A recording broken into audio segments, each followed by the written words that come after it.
2005년 서울 양천구 신정동 부녀자 연쇄살인 사건 기억하십니까? 세상을 떠들썩하게 했는데 범인이 20년 만에 밝혀졌습니다.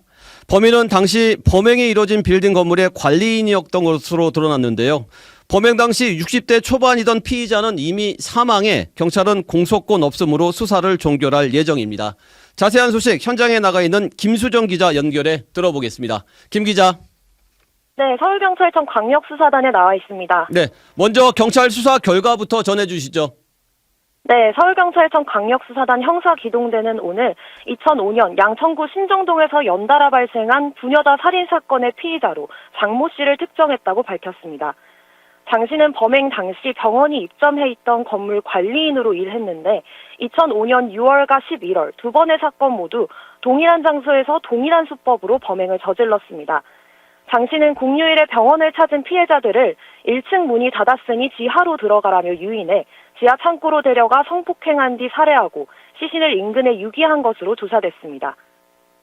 네, 사건이 일어난 지 20년 만에 이런 결과가 나온 건데 기존 수사는 어떻게 진행이 됐습니까?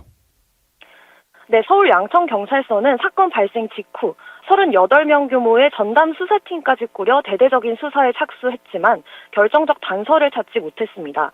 경찰은 당시 피해자가 병원에 간다며 나갔다는 유족 진술을 바탕으로 신정동 일대 병원과 약국 등 이런 곳을 탐문 수사했지만 별다른 소득이 없었습니다.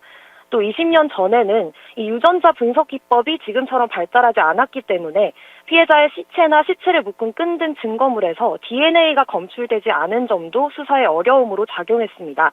그렇게 8년간 범인을 특정하지 못했고 결국 사건이 2013년 미제로 전환된 겁니다.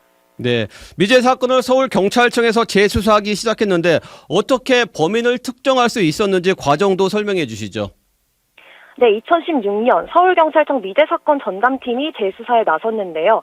사건은 유전자 분석 기법의 발달로 급물살을 탔습니다. 2020년 사건 피해자의 속옷과 시체 포장 노끈을 국립과학수사연구원이 재감정한 결과 두 사건에서 같은 사람의 DNA가 확인된 겁니다. 이 경찰은 공사 현장 관계자, 전과자, 신정동 거주자 등 무려 23만 명을 수사 대상으로 선정해 조사를 벌였고 이 중 약 1,500명의 DNA를 일일이 대조하지만 이때도 범인과 같은 유전자를 찾아내진 못했습니다. 결국 수사 대상을 사망자로 넓히게 됐고요. 살인사건 이듬해 성폭행 미수로 체포돼 복역했던 장 씨가 유력 용의자로 좁혀졌고 최종적으로 장 씨의 유전자 정보가 담긴 검체와 범인의 DNA가 일치하면서 최종 피의자를 특정했습니다. 네, 진범이 사건 직후에 성범죄로 복역까지 한 인물이었는데 경찰은 살인사건과의 관련성을 당시 조사하지 않았나요? 이 부분 조금 더 자세히 말씀해 주시죠. 네, 장 씨는 사건 이듬해인 2006년 2월 앞선 살인사건과 동일한 수법으로 양천구 신정동 자신이 일하는 빌딩에서 범행을 시도했습니다. 병원을 찾은 여성을 지하로 유인해 성폭행하려다 피해 여성이 도주했고 그 과정에서 장 씨는 현행범으로 체포됐습니다. 장 씨는 이 사건으로 2006년부터 2009년까지 3년간 복역까지 했습니다. 그런데 경찰은 이때 장 씨를 앞서 벌어진 살인사건과 연계해 조사조차 하지 않은 것으로 파악됐습니다.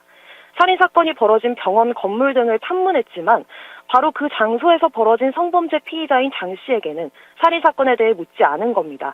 이 경찰의 초기 수사가 부실했다는 비판이 제기되는 대목입니다. 네, 그렇군요. 비슷한 시기에 인근에서 벌어진 이른바 엽기토끼 살인사건과는 전혀 무관한 사건이라면서요? 네, 앞서 한 방송사에서 비슷한 시기 벌어진 다른 미수 사건을 다루면서 신정동 연쇄 사건과의 연관성이 의심됐습니다. 이 여성이 범인을 피해 숨은 건물 2층 계단에서 이 엽기토끼 스티커가 붙은 신발장을 봤다고 증언하면서 신정동 연쇄 살인 사건이 일명 엽기토끼 살인 사건으로 널리 알려진 건데요. 하지만 범행이 벌어진 2006년 5월 당시 장 씨는 이미 성폭행 혐의로 수감 중이라 동일범일 수는 없는 것으로 확인됐습니다. 네, 여기까지 듣겠습니다. 사회부 임수정 기자 수고했습니다. 지금까지 CBS 박지환의 뉴스톡이었습니다. 노컷으로 보는 뉴스의 새로운 기준. 지금 알림과 구독 설정하시고 함께하세요.